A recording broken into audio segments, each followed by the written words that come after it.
जय माता दी। आप सभी भक्तजनों को शारदीय नवरात्रि की ढेर सारी शुभकामनाएं।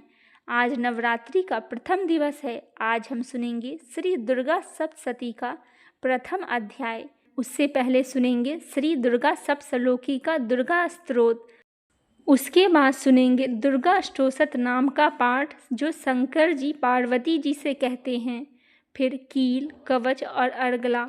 फिर सुनेंगे श्री दुर्गा सप्तशती का प्रथम अध्याय।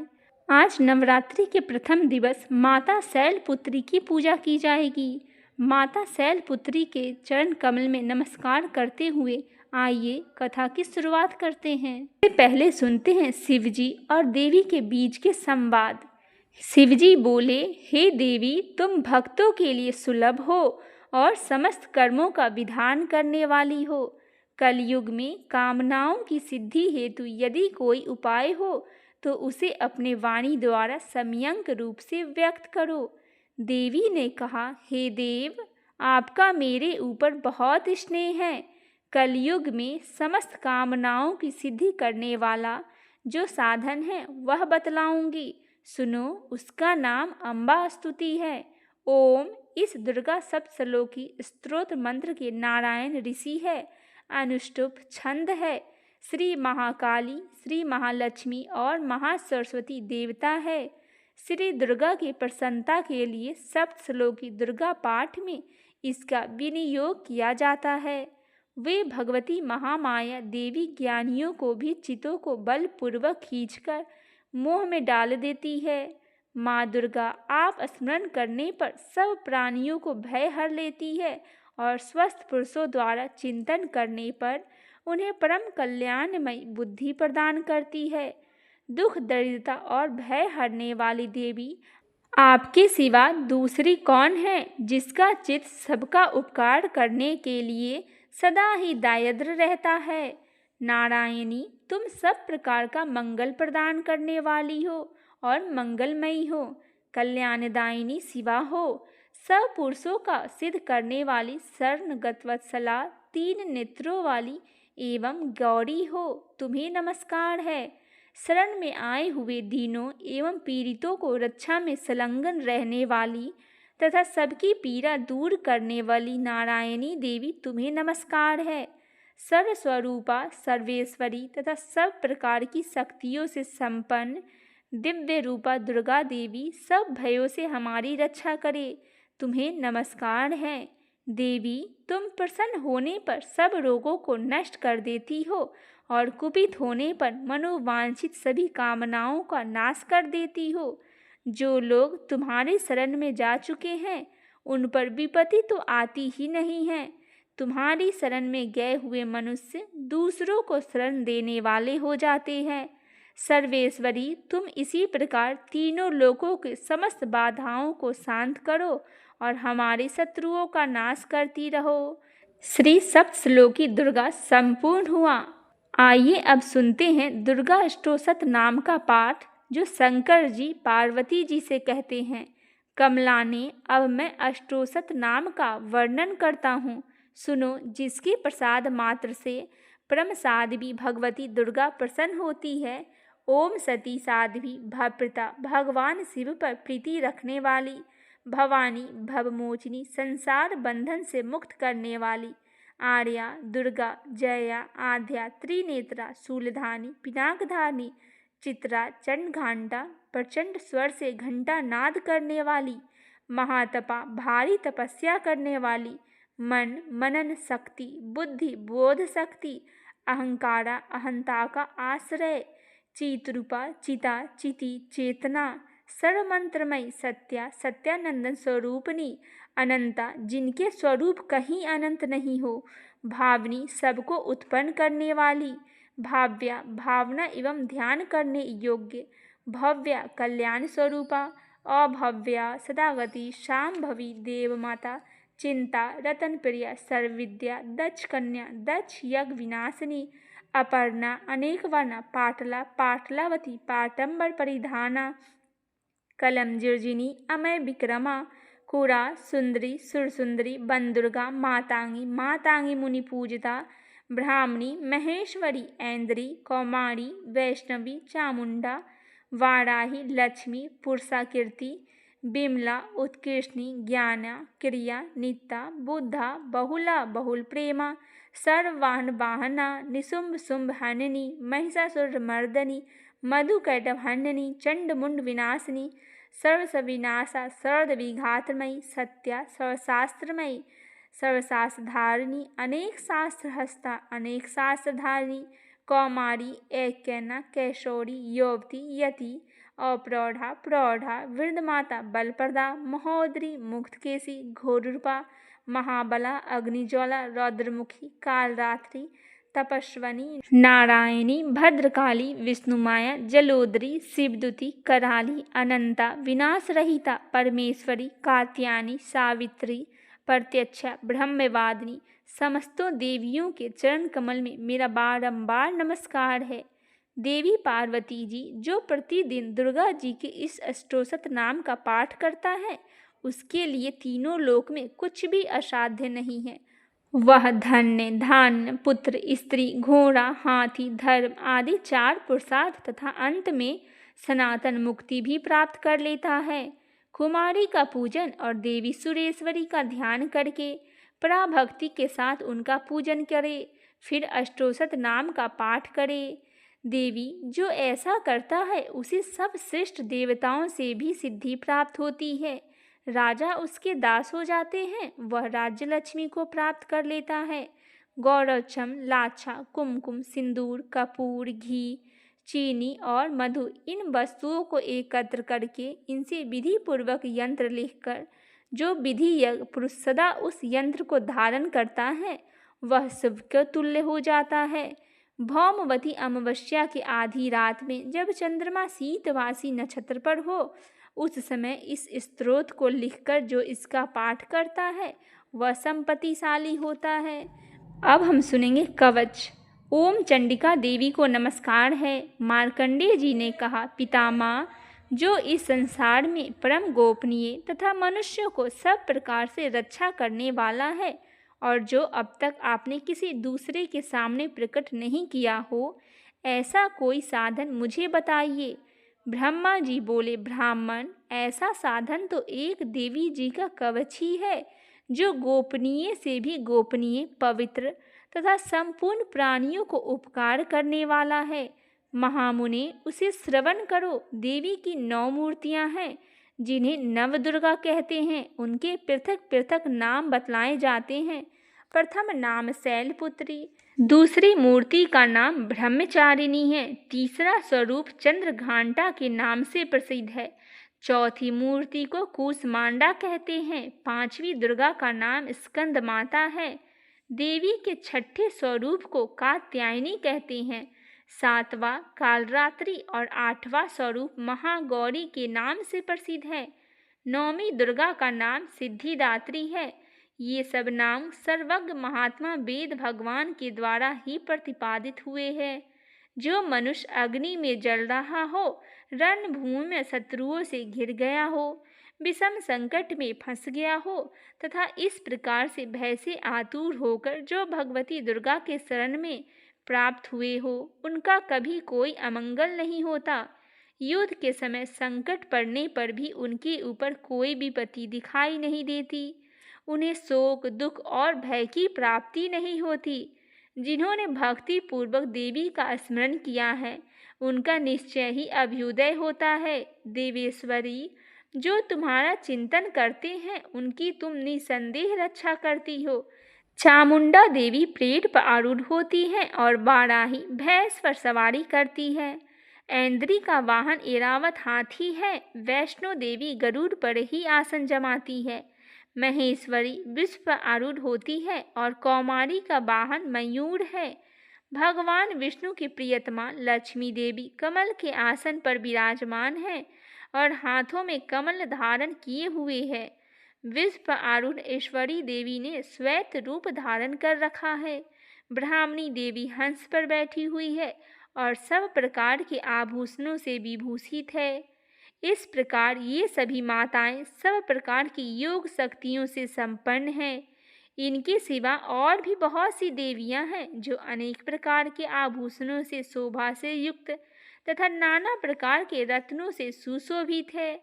ये संपूर्ण देवियां क्रोध में भरी हुई है और भक्तों की रक्षा के लिए रथ पर बैठी दिखाई देती है।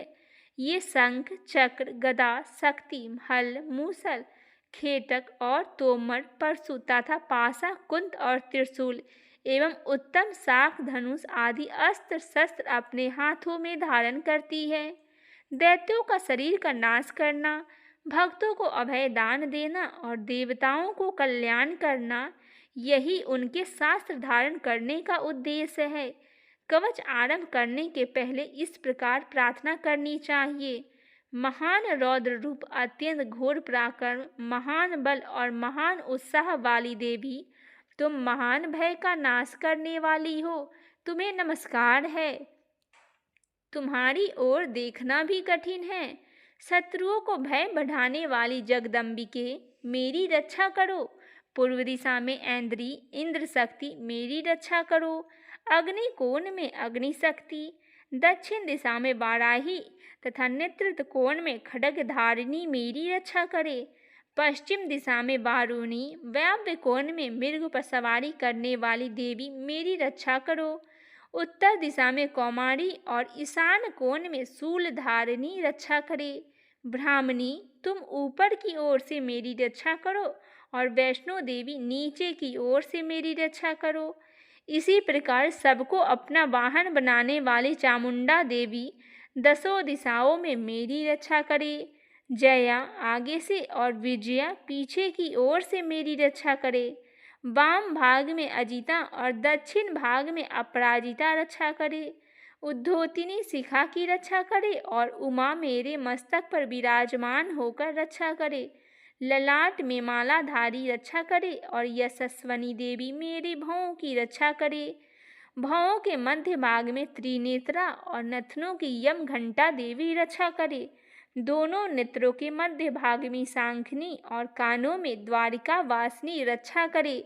कालिका देवी कपालों की तथा भगवती सांकरी कानों के मूल भाग की रक्षा करे। नासिका में सुगंधा और ऊपर की ओठ में चर्चिका देवी रक्षा करे। नीचे की ओठ में अमृतकला तथा जिह्वा में सरस्वती देवी रक्षा करे। कौमारी दांतों की और चंडिका कंठ प्रदेश की रक्षा करे। चित्रघांटा गले की, घाटी की और महामाया तलुओं में रहकर रक्षा करे।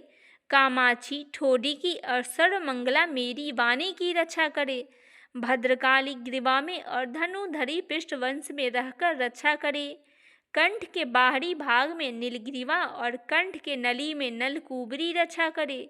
दोनों कंधों में खड्गनी और मेरी दोनों भुजाओं में वर्ज्य धारिणी रक्षा करे। दोनों हाथों में दंडनी और अंगुलियों में अंबिका रक्षा करे। शूलेश्वरी नखों की रक्षा करे और कुलेश्वरी कुची में रहकर रक्षा करे। महादेवी दोनों स्तनों को और शोक विनाशिनी देवी मन की रक्षा करे। ललिता देवी हृदय में और शूलधारिणी उदर में रहकर रक्षा करे। नाभि में कामिनी और गुराबाह की गुरेश्वरी रक्षा करे। पूतना और कामिका लिंग की और महिषावाहिनी गुदा की रक्षा करे। भगवती कटी भाग में और विंध्यवासिनी घुटनों की रक्षा करे। संपूर्ण कामनाओं को देने वाली महाबला देवी दोनों पिंडलियों की रक्षा करे। श्रीदेवी पैरों के अंगुलियों में और तलवासिनी पैरों के तलुओं में रहकर रक्षा करे। अपनी दाढ़ों के कारण भयंकर दिखाई देने वाली दष्ट कराली देवी नखों की और ऊर्ध्वकेशनी देवी केशों की रक्षा करे। रोम बलियों के छिद्र में कौबेरी और त्वचा की बागेश्वरी रक्षा करे। पार्वती देवी रक्त, मजा, वसा, मांस, हड्डी और मेद की रक्षा करे। आंतों की कालरात्रि और पीत की मुक्तेश्वरी रक्षा करे। मूलाधारी आदि कमल केशों में पद्मावती देवी और कफ में चूड़ामणि देवी स्थित होकर रक्षा करे।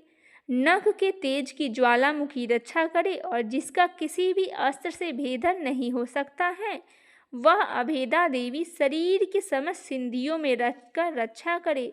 ब्राह्मणी आप मेरे प्रिय की रक्षा करे और छत्रेश्वरी छाया की तथा धर्मधारिणी देवी मेरे मन, अहंकार, बुद्धि की रक्षा करे।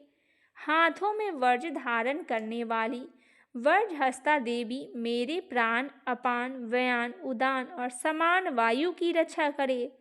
कल्याण से शोभित होने वाली भगवती कल्याण शोभना मेरे प्राण की रक्षा करे। रस रूप गंध शब्द और स्पर्श इन विषयों को अनुभव करते समय योगिनी देवी रक्षा करे तथा सत्वगुण रजोगुण और तमोगुण की रक्षा सदा नारायणी देवी करे। वाराही आयु की रक्षा करे और वैष्णवी देवी धर्म की रक्षा करे।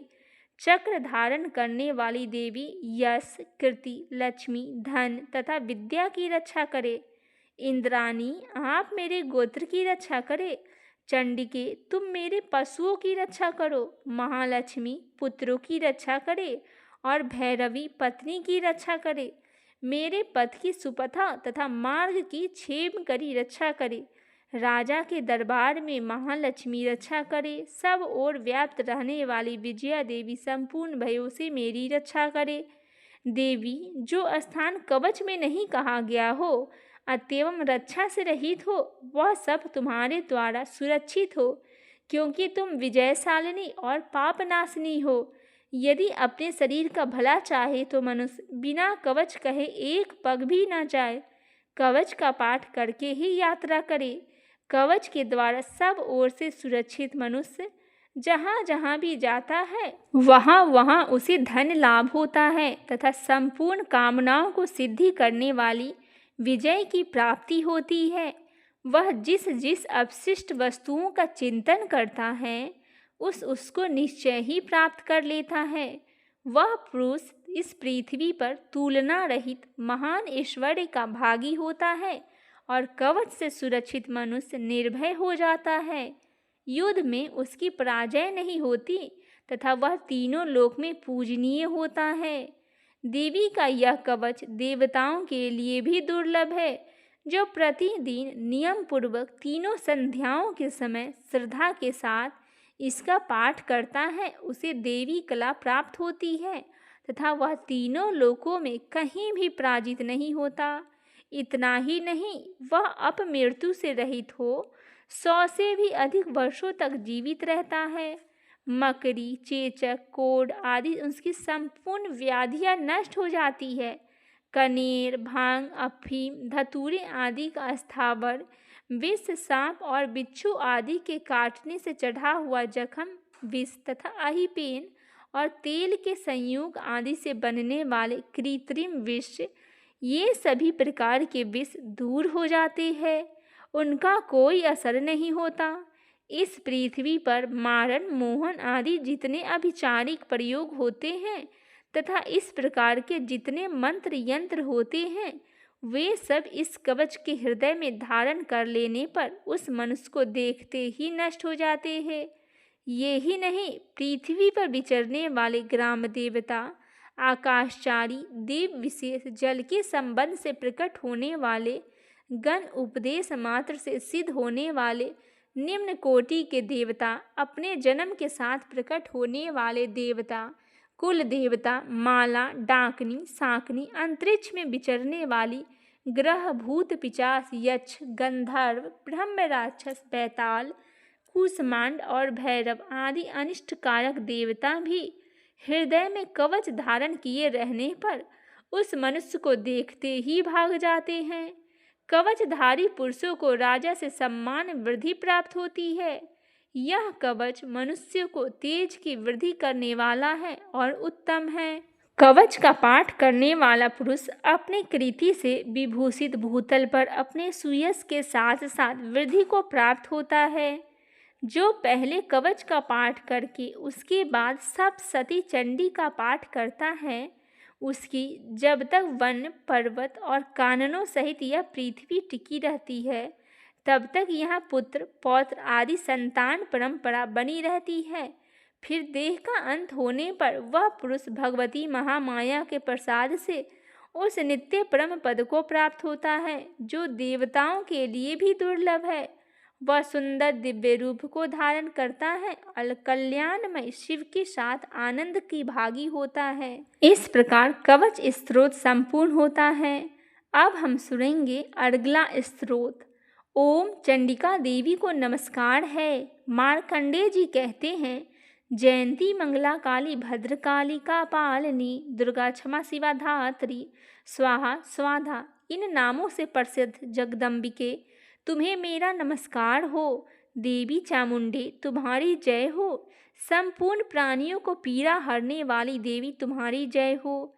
सब में व्याप्त रहने वाली देवी तुम्हारी जय हो। काल रात्रि तुम्हें नमस्कार हो। और मधु और कैटभ को मारने वाली तथा ब्रह्मा जी को वरदान देने वाली देवी तुम्हें नमस्कार है। तुम मुझे रूप दो, आत्मस्वरूप का ज्ञान दो, जय दो, मोह पर विजय दो, यश मोह विजय तथा ज्ञान प्रतिरूप यश दो, और काम क्रोध आदि शत्रुओं का नाश करो। महिषासुर को मारने वाली तथा भक्तों को सुख देने वाली देवी तुम्हें नमस्कार है। तुम मुझे रूप दो, जय दो, यश दो, और काम क्रोध आदि शत्रुओं का नाश करो। रक्त बीज का वध और चंड मुंड का विनाश करने वाली देवी तुम रूप दो, जय दो, यश दो, और काम क्रोध आदि शत्रुओं का नाश करो। शुंभ और निशुंभ तथा ध्रुमलोचन का मर्दन करने वाली देवी तुम रूप दो, जय दो, यश दो, और काम क्रोध आदि शत्रुओं का नाश करो। सबके द्वारा वंदित युगल चरणों वाली तथा संपूर्ण सौभाग्य प्रदान करने वाली देवी तुम रूप दो, जय दो, यश दो, और काम क्रोध आदि शत्रुओं का नाश करो। देवी तुम्हारे रूप और चरित्र अचिंत्य है। तुम समस्त शत्रुओं का नाश करने वाली हो। रूप दो, जय दो, यश दो, और काम क्रोध आदि शत्रुओं का नाश करो।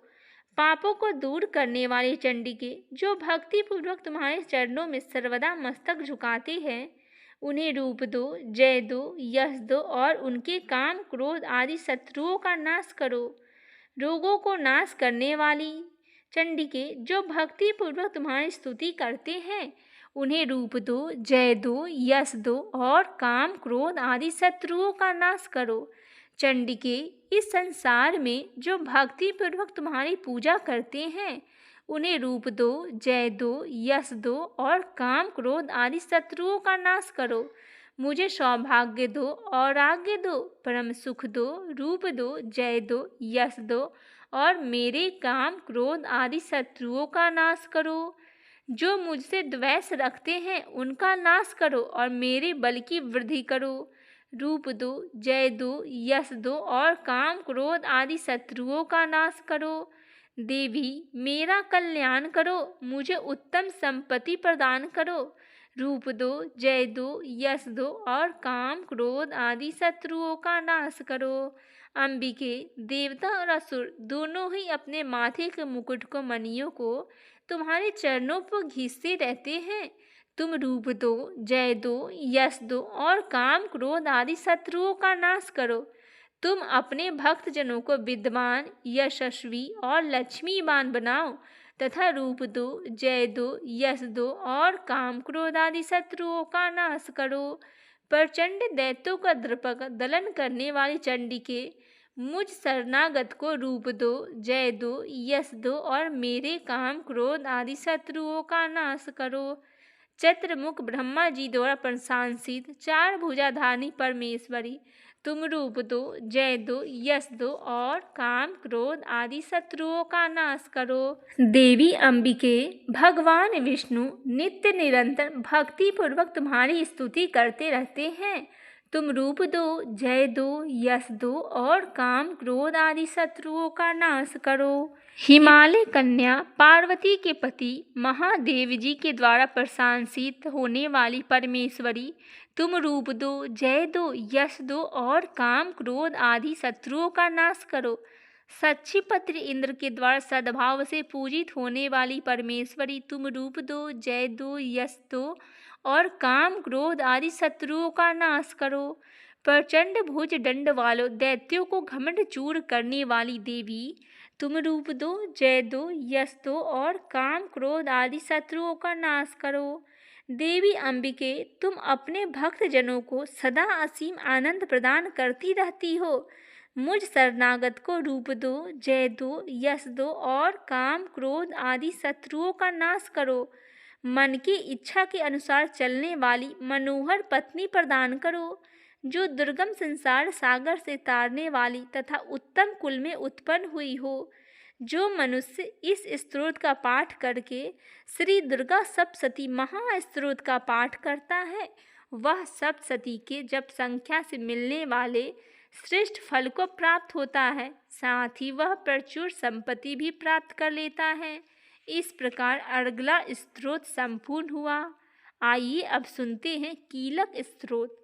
ओम चंडिका देवी को नमस्कार है। मार्कंडेय जी कहते हैं, विशुद्ध ज्ञान ही जिनका शरीर है, तीनों वेद ही जिनके तीन दिव्य नेत्र हैं, जो कल्याण प्राप्ति के हेतु तथा अपने मस्तक पर अर्धचंद्र का मुकुट धारण करते हैं, उन भगवान शिव को नमस्कार है। मंत्रों को जो अभिकीलक है, अर्थात मंत्रों की सिद्धि में विघ्न उपस्थित करने वाला साप रूपी कीलक का जो निवारण करने वाला है, उस सप्तशती स्तोत्र को संपूर्ण रूप से जानना चाहिए और जानकर ही उसकी उपासना करनी चाहिए। यद्यपि सप्तशती के अतिरिक्त अन्य मंत्रों के जप में भी जो निरंतर लगा रहता है, वह भी कल्याण का भागी होता है। उसके भी उच्चाटन आदि कर्म सिद्ध होते हैं तथा उसे भी समस्त दुर्लभ वस्तुओं की प्राप्ति हो जाती है। तथापि जो अन्य मंत्रों को जप न करके केवल इस सप्तशती नाम के स्तोत्र से ही देवी का स्तुति करते हैं, उन्हें स्तुति मात्र से ही सच्चिदानंद स्वरूपिणी देवी सिद्ध हो जाती है। उन्हें अपने कार्य की सिद्धि के लिए मंत्र औषधि तथा किसी साधन के उपयोग की आवश्यकता नहीं रहती। बिना जप के ही उनके उच्चाटन आदि समस्त अभिचारक कर्म सिद्ध हो जाते हैं। इतना ही नहीं, उनकी संपूर्ण अवशिष्ट वस्तुएं भी सिद्ध हो जाती है। लोगों के मन में यह शंका थी कि जब केवल सप्तशती की उपासना से अथवा सप्तशती को छोड़कर अन्य मंत्रों की उपासना से भी सब समान रूप से सब कार्य सिद्ध हो जाते हैं, तब इनमें श्रेष्ठ कौन सा साधन है। जो लोगों को इस शंका को सामने रखकर भगवान शंकर ने अपने पास आए हुए जिज्ञासियों को समझाया कि यह सप्तशती नामक संपूर्ण स्तोत्र ही सर्वश्रेष्ठ एवं कल्याणमयी है। तदंतर भगवती चंडिका का स्तोत्र सप्तशती नामक महादेव जी ने गुप्त कर दिया है। सप्तशती के पाठ से जो पुण्य प्राप्त होता है, उसकी कभी समाप्ति नहीं होती, किंतु अन्य मंत्रों को जपजन्य पुण्य की समाप्ति हो जाती है। अतः भगवान शिव ने अन्य मंत्रों की अपेक्षा जो सप्तशती की श्रेष्ठता का निर्णय किया है, उसे यथार्थ ही जानना चाहिए। अन्य मंत्रों का जप करने वाले पुरुष भी यदि सप्तशती के स्तोत्र का जप अनुष्ठान कर ले, तो वह भी पूर्ण रूप से कल्याण का भागी होता है। इसमें तनिक भी संदेह नहीं है। जो साधक कृष्ण पक्ष की चतुर्दशी अथवा अष्टमी को एकाग्रचित होकर भगवती के सेवा में अपना सर्वस्व समर्पित कर देता है और फिर उसे प्रसाद रूप से ग्रहण करता है, उसी पर भगवती प्रसन्न होती है, अन्यथा उनकी प्रसन्नता नहीं होती। इस प्रकार सिद्धि के प्रतिबंधक रूप कीलक द्वारा महादेव जी ने इस स्तोत्र को कीलित कर रखा है। जो पूर्वोक्त रीति से निष्कीलन करके इस सप्तशती स्तोत्र का प्रतिदिन उच्चारण पूर्वक स्पष्ट रूप से पाठ करता है, वह मनुष्य सिद्ध हो जाता है। वही देवी का पार्षद और वही गंधर्व भी होता है। सर्वत्र विचरते रहने पर भी इस संसार में उसे कहीं भी भय नहीं होता। वह अपमृत्यु के बस में नहीं पड़ता तथा देह के त्यागने पर अनंतर मोक्ष को प्राप्त कर लेता है। अतः कीलन को जानकर उसका परिहार करके ही सप्तशती का पाठ आरंभ करे। जो ऐसा नहीं करता उसका नाश हो जाता है। इसीलिए कीलक और निष्कीलन का ज्ञान प्राप्त करने पर ही यह स्तोत्र निर्दोष होता है और विद्वान पुरुष इस निर्दोष स्तोत्र का पाठ आरंभ करते हैं। स्त्रियों में जो कुछ भी सौभाग्य आदि दृष्टि गोचर होता है, वह सब देवी के प्रसाद का ही फल है। अतः इस कल्याणमय स्तोत्र का सदा जप करना चाहिए। इस स्तोत्र का मंद स्वर से पाठ करने पर स्वल्प फल की प्राप्ति होती है, अतः उच्च स्वर से पाठ करने पर पूर्ण फल की सिद्धि होती है। अतः उच्च स्वर से ही इसका पाठ आरंभ करना चाहिए। जिनके प्रसाद ऐश्वर्य, सौभाग्य, औराग्य, संपत्ति, शत्रुनाश तथा परम मोक्ष की भी सिद्धि होती है, उन कल्याणमयी जगदम्बिका की स्तुति मनुष्य क्यों नहीं करते। इस प्रकार कीलक स्तोत्र संपूर्ण हुआ। आइए अब सुनते हैं श्री दुर्गा सप्तशती का प्रथम अध्याय। श्री दुर्गा सप्तशती का पाठ करने से पहले कील, कवच और अर्गला का पाठ अवश्य ही करना चाहिए।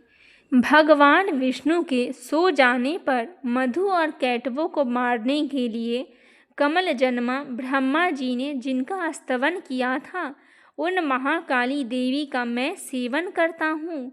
वे अपने 10 हाथों में खड्ग, चक्र, गदा, बाण, धनुष, परघी, शूल, भुसंडी, मस्तक और शंख धारण करती है। उनके 3 नेत्र हैं। वे समस्त अंगों में दिव्य आभूषणों से विभूषित हैं। उनके शरीर का कांति नीलमणि के समान है तथा वे 10 मुख और 10 पैरों से युक्त है। मार्कंडेय जी बोले, सूर्य के पुत्र सुवर्ण जो 8वें मनु कहे जाते हैं, उनकी उत्पत्ति का कथा विस्तार पूर्वक कहता हूँ, सुनो। सूर्य कुमार महाभाग सावर्ण भगवती महामाया के अनुग्रह से जिस प्रकार मनवंतर के स्वामी हुए, वही प्रसंग सुनाता हूँ। पूर्व काल की बात है। स्वरोचिस मनवंतर के सूरत नाम के एक राजा थे, जो चैत्र वंश में उत्पन्न हुए थे। उनका समस्त भूमंडल पर अधिकार था। वे प्रजा को अपने औरस पुत्रों के भांति धर्मपूर्वक पालन करते थे। तो भी उस समय कोला विध्वंसी नाम के क्षत्रिय उनके शत्रु हो गए। राजा सूरत की दंड नीति बड़ी प्रबल थी। उनका शत्रुओं के साथ संग्राम हुआ। यद्यपि कोला विध्वंसी संख्या में कम थे, तो भी राजा सूरत युद्ध में उनसे परास्त हो गए। तब वे युद्ध भूमि में अपने नगरों को लौट आए और केवल अपने देश के राजा होकर रहने लगे। समूची पृथ्वी से अब उनका अधिकार जाता रहा, किंतु वहाँ भी उन प्रबल शत्रुओं ने उस समय महाभाग राजा सूरत पर आक्रमण कर दिया। राजा का बल क्षीण हो चला था, इसीलिए उनके दुष्ट, बलवान एवं दुर्मात्मा मंत्रियों ने वहाँ उनकी राजधानी में भी राजकीय सेना और खजानों को हथिया लिया। सूरत का प्रभुत्व नष्ट हो चुका था, इसीलिए वे शिकार खेलने के बहाने घोड़े पर सवार हो वहाँ से अकेले ही एक घने जंगल में चले गए। वहाँ उन्होंने विप्रवर मेधा मुनि का आश्रम देखा, जहाँ कितने ही हिंसक जीव अपनी स्वाभाविक हिंसावृत्ति छोड़कर परम शांत भाव से रहते थे। मुनि को बहुत से शिष्य उस वन की शोभा बढ़ा रहे थे। वहाँ जाने पर मुनि ने उनका सत्कार किया और वे उन मुनि श्रेष्ठ आश्रम पर इधर उधर विचरते हुए कुछ काल तक रहे।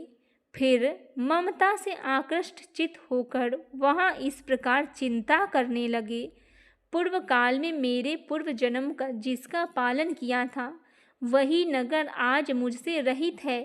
पता नहीं मेरे दुराचारी भृत्यगण उसकी धर्मपूर्वक रक्षा करते हैं या नहीं। जो सदा मद की वर्षा करने वाला और सूरवीर था, वह मेरा प्रधान हाथी अब शत्रु का अधीन होकर न जाने किस भोगों को भोगता होगा। जो लोग मेरी कृपा, धन और भोजन पाने से सदा मेरे पीछे पीछे चलते थे, वे निश्चय ही अब दूसरों को, राजाओं को अनुसरण करते होंगे। उन अपव्ययी लोगों को सदा खर्च होते रहने के कारण अत्यंत कष्ट से जमा किए हुए मेरा वह खजाना खाली हो गया। ये तथा और भी कई बातों को राजा सूरत निरंतर सोचते रहते थे। एक दिन उन्होंने वहाँ विप्रवर मेधा के आश्रम के निकट एक वैश्य को देखा और उससे पूछा, भाई तुम कौन हो? यहाँ तुम्हारे आने का क्या कारण है? तुम क्यों शोकग्रस्त और अनमने से दिखाई देते हो? राजा सूरत का यह प्रेम पूर्वक कहा हुआ वचन सुनकर वैश्य ने विनती भाव से उन्हें प्रणाम करके कहा। वैश्य बोला, राजन, मैं धनियों के कुल में उत्पन्न एक वैश्य हूँ। मेरा नाम समाधि है। मेरे दुष्ट स्त्री पुत्र ने धन के लोभ से मुझे घर से बाहर निकाल दिया है। मैं इस समय धन, स्त्री और पुत्रों से वंचित हूँ। मेरे विश्वसनीय बंधु ने मेरा ही धन लेकर मुझे दूर कर दिया है, इसीलिए दुखी होकर मैं वन में चला आया हूँ। यहाँ रहकर मैं इस बात को नहीं जानता कि मेरे पुत्रों की, स्त्री की और स्वजनों की कुशल है या नहीं। इस समय घर में वे कुशल से रहते हैं अथवा उन्हें कष्ट है। वे मेरे पुत्र कैसे हैं? क्या वे सदाचारी हैं अथवा दुराचारी हो गए हैं? राजन ने पूछा। जिन लोभी स्त्री पुत्र आदि ने धन के कारण तुम्हें घर से निकाल दिया, उनके प्रति तुम्हारे चित्त में इतना स्नेह बंधन क्यों है? वैसे बोला, आप मेरे विषय में जैसे बात कहते हैं सब ठीक है, किंतु क्या करूं? मेरा मन निष्ठुरता नहीं धारण करता। जिन्होंने धन के लोभ में पड़कर पिता के प्रति स्नेह, पति के प्रति प्रेम तथा आत्मजनों के प्रति अनुरागों को तिलांजलि दे मुझे घर से निकाल दिया है, उन्हीं के प्रति मेरे हृदय में इतना स्नेह है। महामते, गुणहीन बंधुओं के प्रति भी जो मेरा चित्त इस प्रकार प्रेम मगन हो रहा है, यह क्या है? इस बात को मैं जानकर भी नहीं जान पाता। उनके लिए मैं लंबी सांसें ले रहा हूँ और मेरा हृदय अत्यंत दुखी हो रहा है।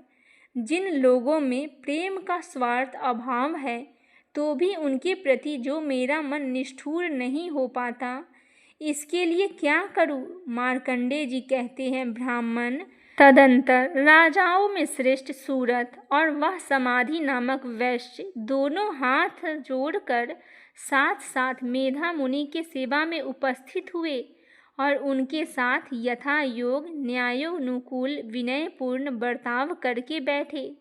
तत्पश्चात वैश्य और राजन कुछ वार्तालाप आरंभ किए। राजा ने कहा, भगवान, मैं आपसे एक बात पूछना चाहता हूँ, उसे बताइए। मेरा चित्त अपने अधीन न होने के कारण वह बात मेरे मन को बहुत दुख देती है। जो राज्य मेरे हाथों से चला गया, उसमें और उसके संपूर्ण अंगों में मेरी ममता बनी हुई है। मुनि श्रेष्ठ, यह जानते हुए भी कि वह अब मेरा नहीं है, अज्ञानी के भांति मुझे उसके लिए दुख होता है। यह क्या है? इधर यह वैश्य भी घर से अपमानित होकर आया है। इसके पुत्र, स्त्री और भृत्यों ने इसे छोड़ दिया है। स्वजनों के भी इसका परित्याग कर दिया है, तो भी यह उनके प्रति अत्यंत हार्दिक स्नेह रखता है। इस प्रकार यह तथा मैं दोनों ही बहुत दुखी है। जिसमें प्रत्यक्ष देश देखा गया है, उस विषय के लिए भी हमारे मन में ममता जनित आकर्षण पैदा हो रहा है। महाभाग, हम दोनों समझदार हैं, तो भी हम में से जो मोह पैदा हुआ है, यह क्या है? विवेक शून्य पुरुषों के भांति मुझ में और इसमें भी यह मूढ़ता प्रत्यक्ष दिखाई देती है।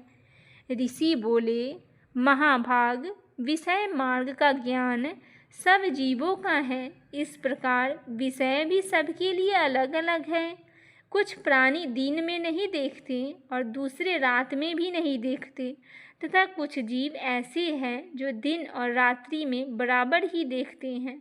यह ठीक है कि मनुष्य समझदार होते हुए भी किंतु केवल वे ही ऐसा नहीं होते।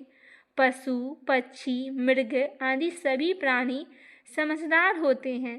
मनुष्यों के समझ भी वैसे ही होता है जैसे उन मृग और पक्षियों की होती है, तथा जैसे मनुष्यों की होती हैं वैसे ही उन मृग, पक्षी आदि की होती है। यह तथा अन्य बातें भी प्रायः दोनों में समान ही है। समझ होने पर भी इन पक्षियों को तो देखो, वे स्वयं भूख से पीड़ित होते हुए भी मोहवश बच्चों की चोंचों में कितने चाव से अन्न के दाने डाल रहे हैं। नरश्रेष्ठ, क्या तुम नहीं देखते कि ये मनुष्य समझदार होते हुए भी लोभवश अपने किए हुए उपकार का बदला पाने के लिए पुत्रों को अभिलाषित करते हैं? यद्यपि उन सबों में सबकी समझदारी कम नहीं है, तथापि वह संसार की स्थिति, जन्म मरण की परंपरा बनाए रखने वाली भगवती महामाया के प्रभाव द्वारा भंवर से युक्त मोह के गहरे गर्त में गिराए गए हैं। इसीलिए इसमें आश्चर्य नहीं करना चाहिए। जगदीश्वर भगवान विष्णु की योग निद्रा स्वरूपा जो भगवती महामाया है, उन्हीं से यह जगत मोहित हो रहा है। वे भगवती महामाया देवी ज्ञानियों को भी चित्त को बलपूर्वक खींचकर मोह में डाल देती हैं। वे ही इस संपूर्ण चराचर जगत की सृष्टि करती हैं तथा वे ही प्रसन्न होने पर मनुष्य को मुक्ति के लिए वरदान देती हैं। वे ही पराविद्या, संसार बंधन और मोक्ष की हेतुभूता सनातन देवी तथा संपूर्ण ईश्वरों की अधीश्वरी है। राजा ने पूछा, भगवान, जिन्हें आप महामाया कहते हैं, वे देवी कौन हैं? ब्राह्मण, उनका आरबी भाव कैसे हुआ तथा उनके चरित्र कौन हैं?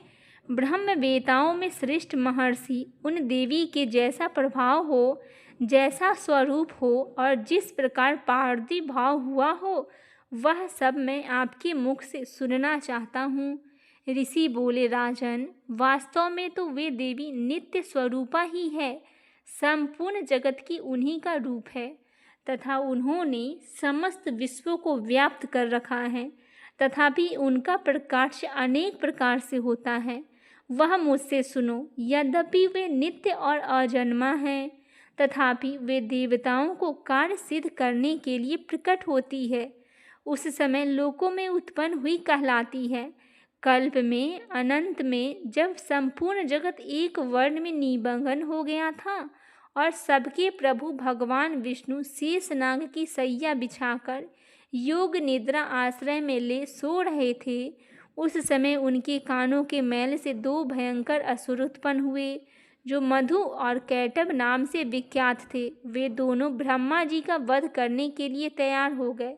भगवान विष्णु नाभि कमल में विराजमान प्रजापति ब्रह्मा जी ने जब उन दोनों भयानक असुरों को अपने पास आए हुए और भगवान को सोया हुआ देखा, तब एकाग्रचित होकर उन्होंने भगवान विष्णु को जगाने के लिए उनके नेत्रों में निवास करने वाली योग निद्रा स्तवन आरंभ किया, जो इस विश्व को अधीश्वरी जगत को धारण करने वाली, संसार का पालन और संहार करने वाली तथा तेज स्वरूप भगवान विष्णु की अनुपम शक्ति है। उन्हीं भगवती निद्रा देवी को भगवान ब्रह्मा स्तुति करने लगे। ब्रह्मा जी ने कहा, देवी, तुम ही स्वाहा, तुम ही स्वाधा और तुम ही वष्टकार हो। स्वर्ण भी तुम्हारे ही स्वरूप है। तुम ही जीवनदायिनी सुधा हो। नित्य अक्षर प्रणव में आकार, उकार, मकार, इन तीनों मात्राओं के रूप में तुम ही स्थित तथा इन तीनों मात्राओं के अतिरिक्त जो बिंदु स्वरूपा नित्य अर्ध मात्रा है, जिसका विशेष रूप से उच्चारण नहीं किया जा सकता, वह भी देवी तुम ही हो। देवी, तुम ही संध्या, सावित्री तथा परम जननी हो। देवी, तुम ही इस विश्व के ब्रह्मांड धारण करने वाली हो। तुमसे ही इस जगत की सृष्टि होती है, तुम्ही से इसका पालन होता है और सदा तुम ही कल्प के अंत में सबको अपना ग्रास बना लेती हो। जगन्मयी देवी, इस जगत की उत्पत्ति के समय तुम सृष्टि स्वरूपा हो, पालन काल में स्थिति स्वरूपा तथा कल्पांत के समय संहार रूप धारण करने वाली हो। तुम ही महाविद्या, महामाया, महामेधा, महास्मृति, महामोह स्वरूपा, महादेवी और महाअसुरी हो। तुम ही दोनों गुणों को उत्पन्न करने वाली, सबकी प्राकृति, भयंकर काल रात्रि, महारात्रि और मोह रात्रि भी तुम ही हो। तुम ही श्री, तुम ही ईश्वरी, तुम ही ह्रीं और तुम ही बोध स्वरूपा हो और बुद्धि हो। लज्जा, पृष्टि, तृष्टि, शांति, क्षमा भी तुम ही हो।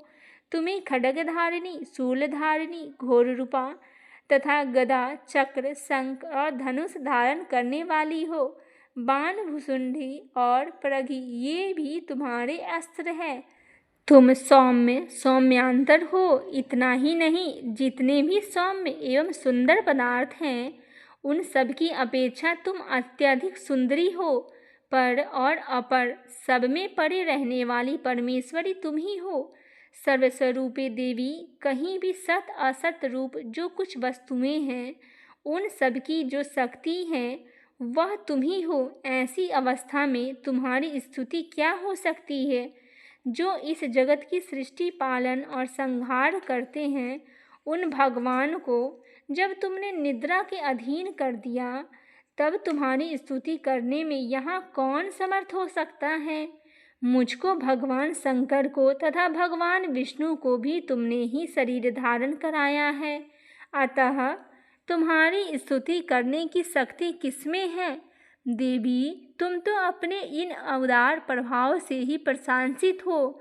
ये जो दोनों दूधर से असुर मधु और कैटभ हैं, इनको मोह में डाल दो और जगदीश्वर भगवान को, विष्णु को शीघ्र ही जगा दो। साथ ही इनके भीतर इन दोनों महामाया के असुरों को मार डालने की बुद्धि उत्पन्न कर दो। ऋषि कहते हैं, राजन, जब ब्रह्मा जी ने वहाँ मधु और कैटभ को मारने के उद्देश्य से भगवान विष्णु को जगाने के लिए तमोगुण की अधिष्ठात्री देवी योग निद्रा को इस प्रकार स्तुति की, तब वे भगवान के नेत्र, मुख, नासिका, बाहु, हृदय और वक्ष स्थल से निकलकर अव्यक्त जन्मा ब्रह्मा जी की दृष्टि के समक्ष खड़ी हो गई। योग निद्रा से मुक्त होने पर जगत की स्वामी भगवान जनार्दन उस एक वर्ण के जल में शेषनाग की सैया से जाग उठे।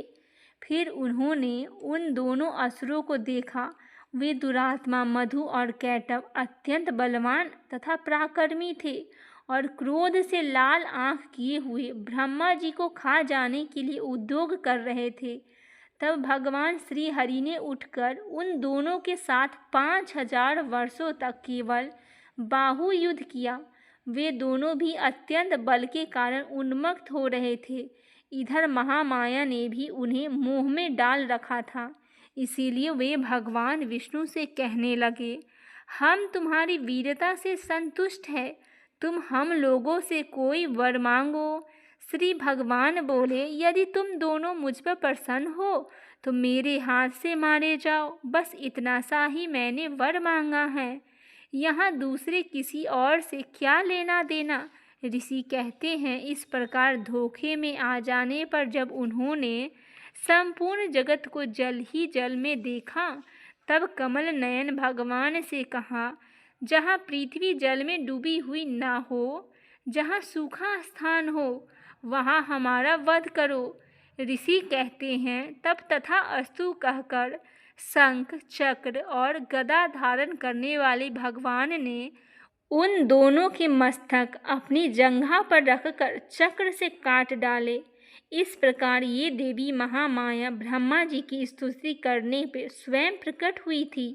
अब पुनः तुमसे उनके प्रभाव का वर्णन करता हूँ, सुनो। इस प्रकार श्री मार्कंडेय पुराण के सर्वनंग मनवंतर की कथा के अनंतर्गत देवी महात्म्य मधु और कैटभ वध नामक पहला अध्याय पूरा हुआ। इस प्रकार श्री दुर्गा सप्तशती का प्रथम अध्याय समाप्त होता है। आइए अब हम करते हैं माता से क्षमा प्रार्थना। हमारे पाठ करने में जो भी गलती त्रुटि रह गई हो वह माता क्षमा करे। परमेश्वरी, मेरे द्वारा रात दिन सहस्त्रों अपराध होते रहते हैं। यह मेरा दास है, यूँ समझकर मेरे उन अपराधों को तुम कृपापूर्वक क्षमा करो। परमेश्वरी, मैं आवाहन नहीं जानता, विसर्जन करने का ढंग भी नहीं जानता, पूजा करने का ढंग भी नहीं जानता, क्षमा करो। देवी सुरेश्वरी, मैंने जो मंत्रहीन, क्रियाहीन और भक्तिहीन पूजन किया है वह सब आपकी कृपा से पूर्ण हो। सैकड़ों अपराध करके भी जो देवी तुम्हारे शरण में जगदम्ब कहकर पुकारता है उसे वह गति प्राप्त होती है जो ब्रह्मादि देवताओं के लिए भी सुलभ नहीं है। जगदम्बिके, मैं अपराधी हूँ किंतु तुम्हारी शरण में आई हूँ। इस समय तुम्हारी दया की पात्र हूँ, तुम जैसा चाहो वैसा करो। देवी परमेश्वरी, अज्ञान से, भूल से अथवा बुद्धि भ्रांत होने के कारण मैंने जो न्यूनता या अधिकता कर दी है वह सब क्षमा करो और प्रसन्न हो। सच्चिदानंद स्वरूपिणी परमेश्वरी जगन माता कामेश्वरी, तुम प्रेम पूर्वक मेरी यह पूजा स्वीकार करो और मुझ पर प्रसन्न रहो। देवी सुरेश्वरी, तुम गोपनीय से भी गोपनीय वस्तु की रक्षा करने वाली हो। मेरे निवेदन किए हुए इस जप को ग्रहण करो। तुम्हारी कृपा से मुझे सिद्धि प्राप्त हो। जय माता दी।